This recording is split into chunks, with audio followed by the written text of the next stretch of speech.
So how did I come to breath work?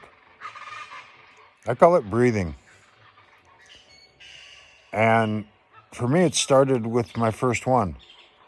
And it just took off from there.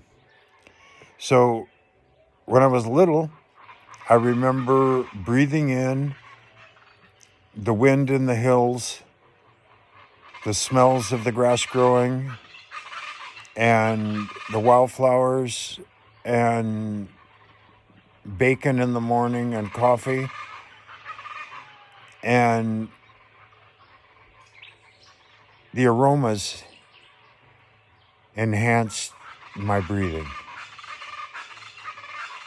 And then later, I was like on a swim team, and it was all about breathing. Yeah, you had to practice and make your muscles good, but how you managed your breath and what you did with it was how you got a whole bunch of second places, which I did. I got a few firsts, but those seconds were pretty good because they brought in good points for the team. So, and then breathing, and on the ranch, on the farm, it was important that all the animals stayed breathing, and the wind in the afternoon and which way the wind blew. And I noticed taking breaths and noticing what it smelled like and felt like was pretty good, pretty reliable guides, actually. And then when I was a teenager, I got a job as a summertime firefighter. And the first thing they taught us about was the breath. Do not take a gulp of breath of fire or the superheated air surrounding fire. And stay out of the smoke. You want oxygen, not smoke. What a concept. So I learned to be right next to the fire and not get killed, because if you take a gulp of that superheated air, it cauterizes the alveoli in your lungs and you're toast. It's curtains. So they taught us to run through the fire just in case if we had to save ourselves. They also taught us that being right next to the fire was really a safe spot, because if something happened and changed, which it did in California, in rugged terrain and the winds and whatnot, you merely did a tango move and flipped around and stepped into the black. Safe zone. Catch your breath. And then beyond that, it was firefighting.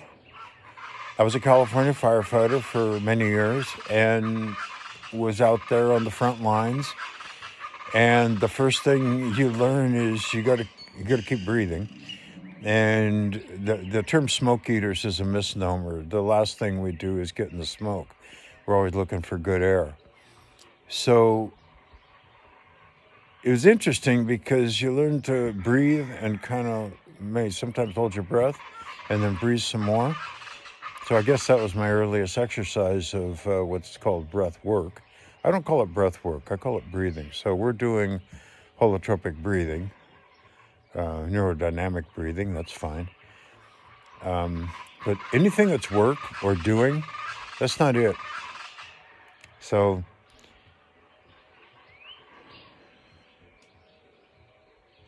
moving right along. The next thing that came up was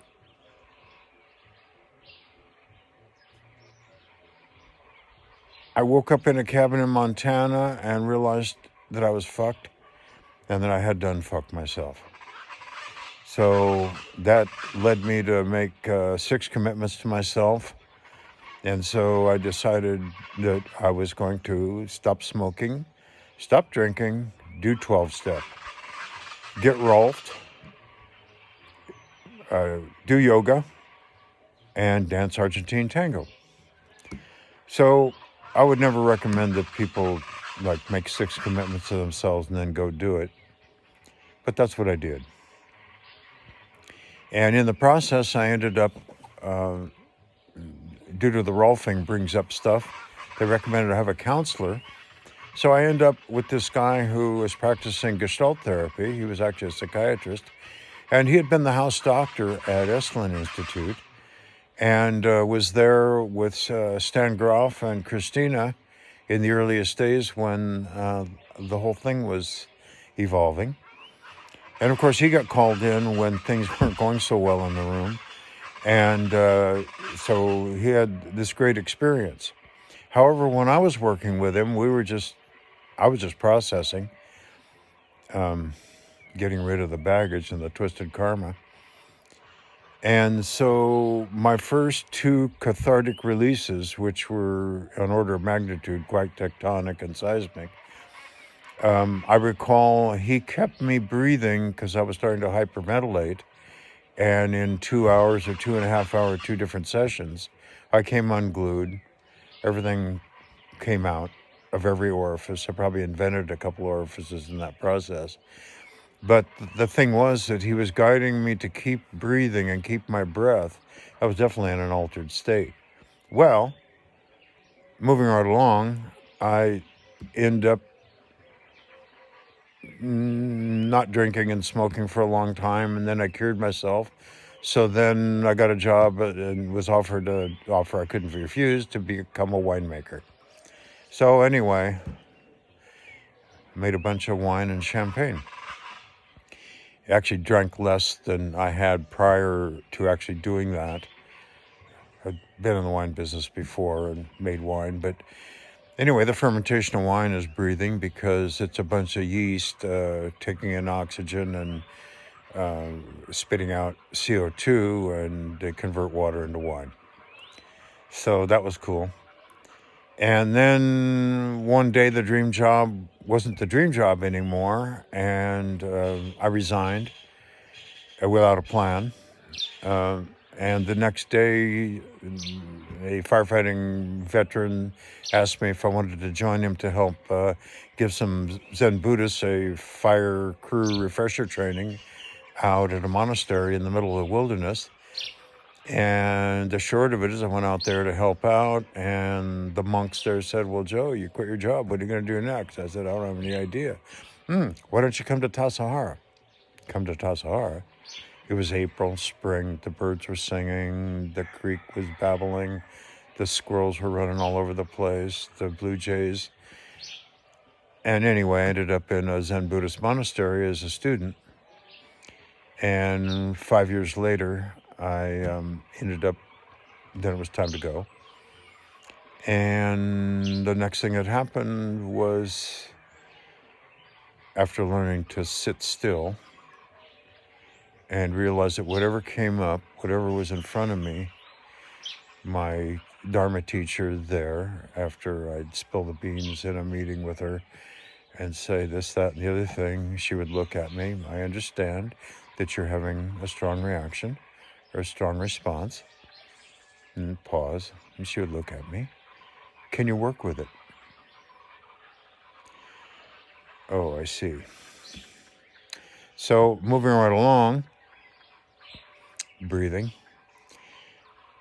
I ended up doing Feldenkrais because I'd met someone who introduced me to a master instructor of Feldenkrais. So I was doing somatic movement, and that was cool.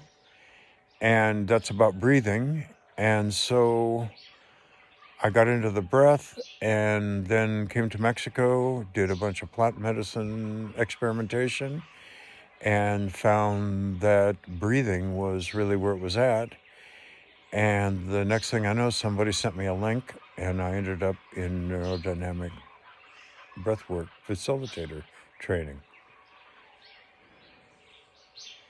How about that?